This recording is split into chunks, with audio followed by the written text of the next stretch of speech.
안녕하세요. 커피 비평가협회 박영순입니다. 커피 문화가 확산되면서 커피를 공부하고자 하는 분들이 늘어나고 있습니다. 커피를 얼마나 잘 추출하는지는 카페를 창업하거나 커피 관련 분야에 진출하는 데 좋은 기술, 지식이 되고 있습니다. 바리스타는 국가 자격증은 아닙니다만 NCS 국가 직무능력 표준에서 그 기준을 제시하고 있습니다. 자, 저와 함께 어떻게 하면 좋은 바리스타가 될 수 있을지 함께 공부해 보실까요? 네, 두 번째 샘플은 170도에 투입을 해서 로스팅을 진행해 보겠습니다.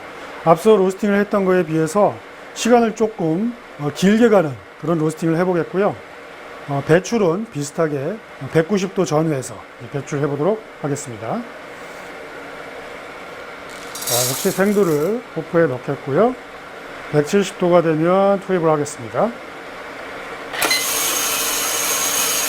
네, 마찬가지로 호포를 항상 손과 육안으로 확인하셔서 생두가 다 투입이 되는지 확인을 하겠습니다. 자, 이번에 앞서 했던 것과 앞서 로스팅을 했을 때에는 저점이 약 105도 정도가 나왔는데요. 이번에 할 때는 170도에 넣기 때문에 앞에 했던 것보다는 다소 저점이 낮게 나올 수 있겠습니다. 네, 이미 지금 102도 저점을 향해서 앞서 했던 로스팅보다는 많이 내려가고 있습니다. 50초에 99도의 저점을 찍었네요. 지금 이 저점만 봐도 앞서 했던 로스팅보다 낮게 나왔기 때문에 전체적인 열 상승이라든지 로스팅 시간이 좀 길어진다고 선제적으로 알 수가 있겠습니다. 로스팅을 조금 길게 가져가기 위해서 앞서 했던 것보다 조금 더 당겨서 열 조절을 해 보도록 하겠고요. 140도 정도 됐을 때 열을 지금 3단에서 2단으로 줄이는 로스팅을 해 보겠습니다. 네, 역시 왼쪽에 있는 빈의 온도와 오른쪽에 있는 에어의 온도가 같이 상승하는 것을 보실 수가 있습니다. 빈의 온도가 130도 정도를 가리키면서 아까와 같이 수증기가 날아가면서 향이 나기 시작하는데요. 약간 식물체의 느낌이 많이 섞여 있는 그런 느낌의 향이 나고 있습니다. 150도에 아까와 마찬가지로 샘플러를 잠깐 열어서 색깔을 확인해 보도록 하겠습니다. 네, 지금 보기에도 앞서 로스팅을 했던 거에 비해서는 온도가 다소 천천히 올라가고 있는 것을 보실 수가 있습니다. 네, 145도 정도에서 제가 불을 2도로 줄였습니다. 공해 상태가 지금 이제 녹색에서 노란색으로 많이 변해서 마이야르 구간에 진입했음을 보여주고 있습니다. 그래프에서도 나타나듯이 앞서 로스팅보다는 좀 더 곡선이 완만한 형태로 진행되고 있는 것을 보실 수가 있습니다. 자, 4분에 가까이 오고 있습니다. 지금 이제 마이야르 구간을 지나서 캐러멜라이제이션 구간으로 진입했을 것으로 보이는데요. 샘플러를 열어서 확인해 보겠습니다. 네, 갈색을 많이 띠면서 캐러멜라이제이션 구간에 진입하는 것을 육안으로 확인할 수가 있습니다. 170에 1로 줄이겠습니다. 네, 지금 1차 크랙 소리가 들렸고요. 1차 크랙이 181.5도에 시작이 됐습니다. 앞서 로스팅에서 4분 40초 정도가 걸렸는데요. 지금 이미 5분 30초를 지나고 있습니다. 전체적으로 로스팅 시간이 길어진 것을 볼 수가 있습니다. 온도의 상승률도 앞서 로스팅보다는 좀 천천히 올라가고 있는 것을 확인할 수가 있습니다. 크랙의 양상도 앞서 로스팅보다는 좀 더 간격이 길게 터지는 양상이 활발하지 않은 그런 모습을 볼 수가 있네요. 앞서 로스팅과 비교하기 위해서 이번에도 역시 1차 크랙이 가장 왕성한 지점인 190도 언저리에서 배출을 하도록 하겠습니다. 네, 이제 배출을 하도록 하겠습니다.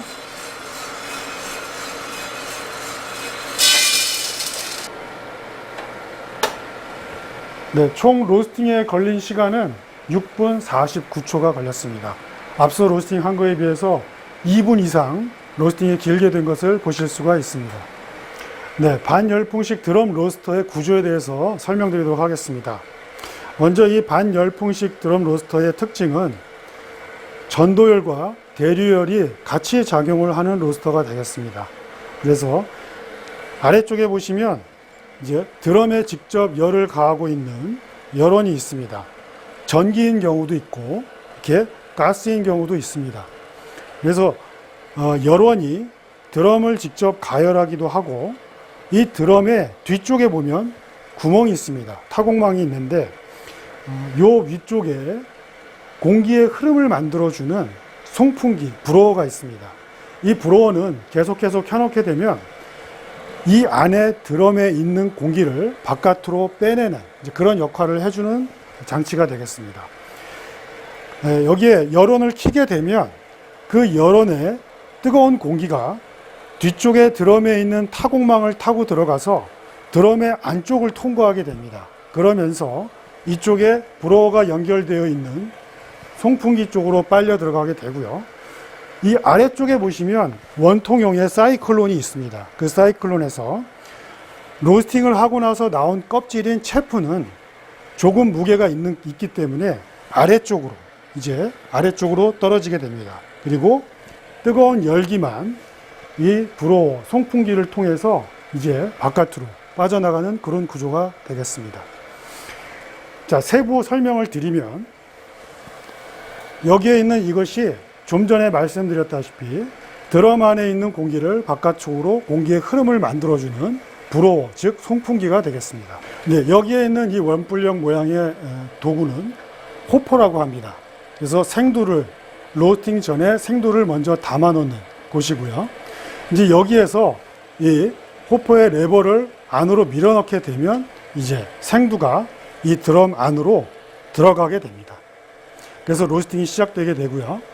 네, 이 아래쪽을 보시면 이렇게 동그란 모양으로 되어 있는 손잡이를 빼게 되면 이렇게 로스팅 되는 과정에서 안에 있는 콩의 샘플을 볼 수 있는 샘플러가 있습니다.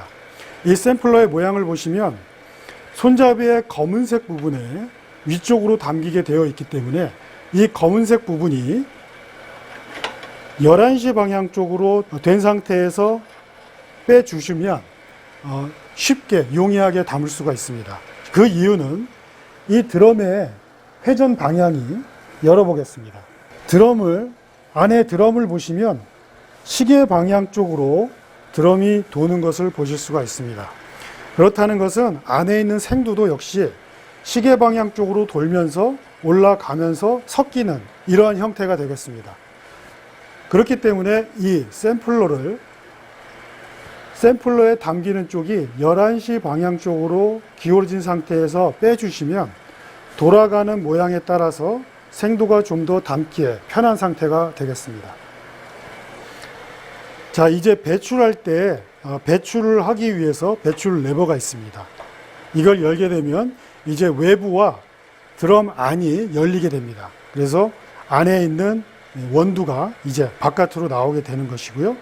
이제 그 밑에 보시면 로스팅된 원두가 담기는 트레이가 있습니다.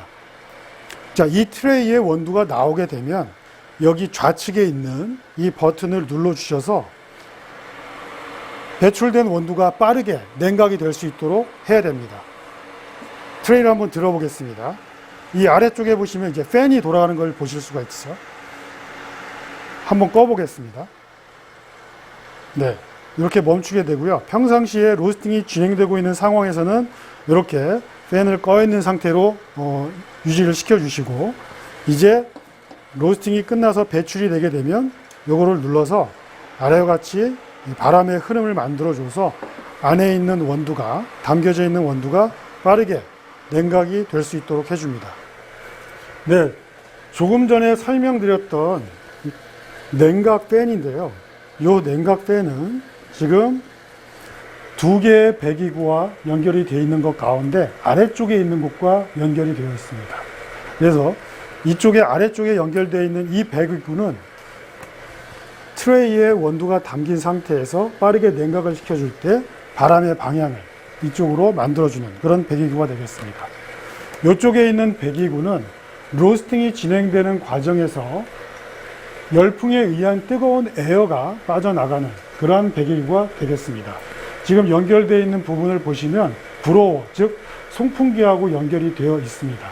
그러면서 뜨거운 바람은 이쪽 배기구 쪽으로 나가게 되겠고요.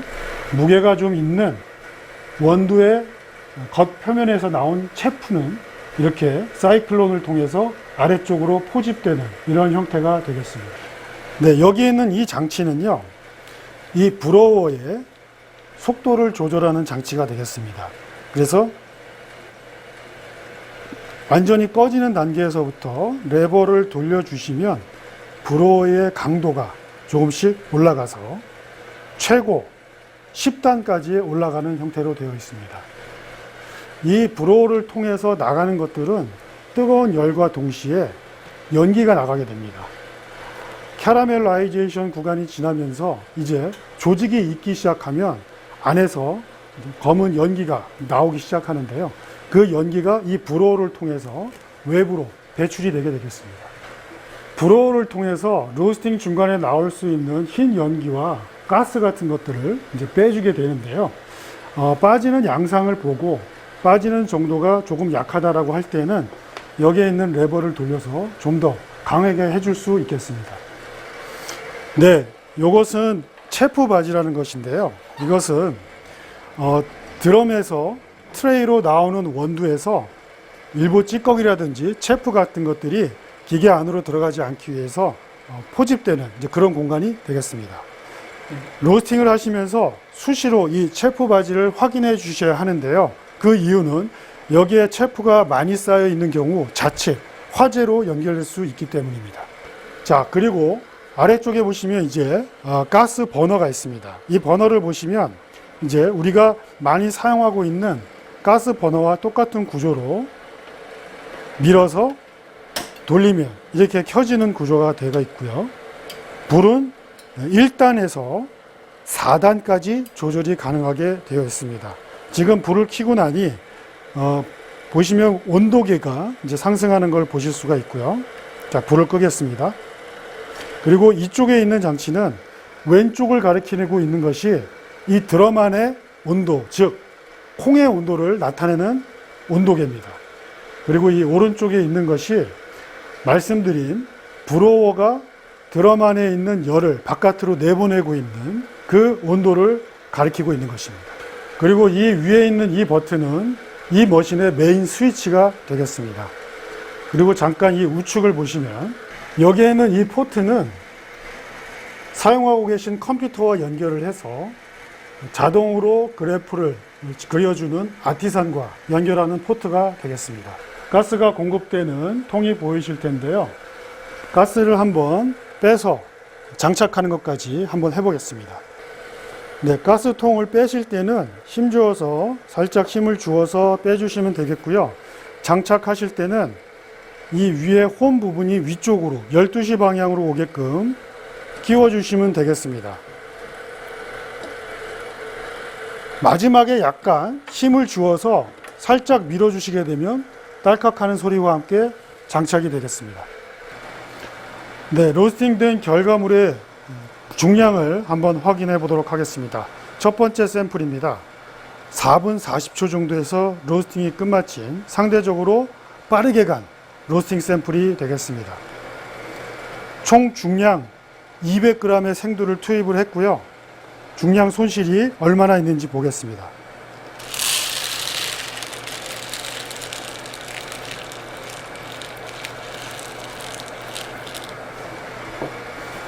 네, 178g이 나왔습니다.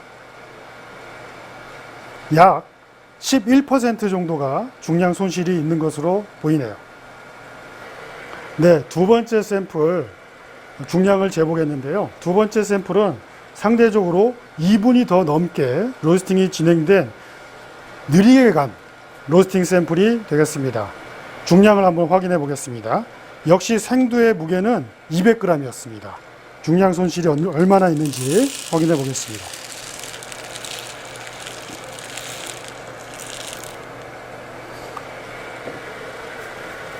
네, 176g.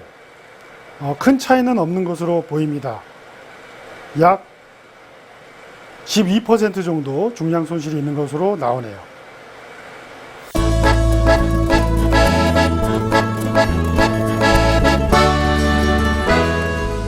바로 앞부분부터 실습이 나와서 당황하셨나요? 예, 전 시간과 바로 이어지는 부분입니다. 그래서 전 시간 내용과 함께 비교해서 보시면 조건을 달리할 때 로스팅의 결과가 어떻게 달리 나오는지를 본 것이고요. 또 하나는 이번 시간에는 드럼형 로스팅기의 구조를 살펴봤죠. 구조를 아시는 게 굉장히 중요합니다. 로스터는 잘 볶는 사람만이 진정한 로스터는 아닙니다. 내가 사용하는 로스팅기를 잘 관리할 수 있고 문제가 생겼을 때 기본적인 것은 보완이나 개선을 할 수 있어야 됩니다. 그런 측면에서 로스팅기의 구조를 안다는 건 굉장히 중요한데 핵심적인 부분은 열이 어떠한 단계를 거쳐서 생두에 영향을 끼치는지를 보는 거죠. 단순히 불꽃이 드럼에 닿는 이런 우리가 그것을 전도열이라고 하죠. 그 전도열뿐만이 아니라 공기를 통해서 가는 대류열, 그 다음에 복사열을 우리가 느낄 수는 없지만 뜨거운 물차에서는 복사열이 당연히 나오는 것으로 보는 거죠.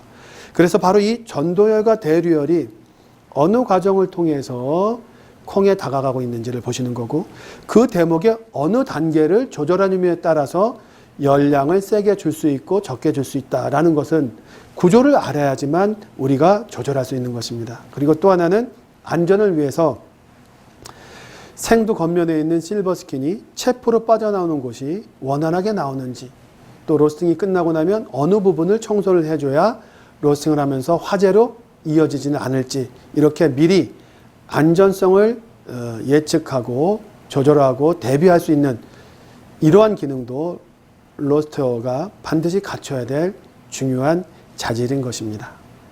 잘 보셨나요? 자, 이런 기본기를 잘 아시면 다양한 커피 생두를 올바르게 볶으실 수 있을 것입니다. 커피는 산지나 품종에 따라 다양하지만 커피를 볶는 그 기본은 결국 시간과 열량의 함수였다는 걸 이제 아셨죠? 자, 이제 여러분은 커피 로스터입니다. 감사합니다.